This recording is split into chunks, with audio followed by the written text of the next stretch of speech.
Hey guys, it's Shani Kerneman from Remax Realtron, and today I just want to try and make some sense out of a lot of nonsense I've been seeing in the news lately. So, over the last few days, there have been a bunch of market update reports in the media about past, current, and projected sales values in the GTA. And what I'm finding is that headlines seem to be winning out over reality and facts. Let's have a look. So I want to first have a look at the average prices for homes in the GTA over the last 5 years.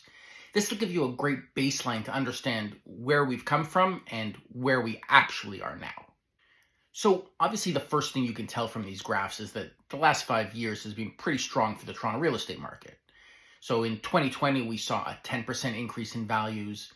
This was followed in 2021 by a 17% increase. And then in 2022, we had that rocket ship peak of 36%, which brought us to about 1.34 million for an average price of a home. Followed, of course, by our current situation where we've dropped 18% down to just under 1.1 million.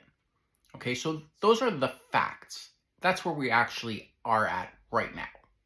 So when you see headlines like Toronto area home prices down 18% or Toronto bracing for the biggest price drop in history, keep in mind that for the most part, they're not talking about right now.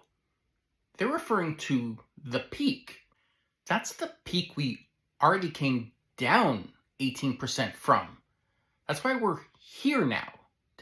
Analysts aren't predicting another 20% drop, but the media keeps reporting on what was instead of what is now.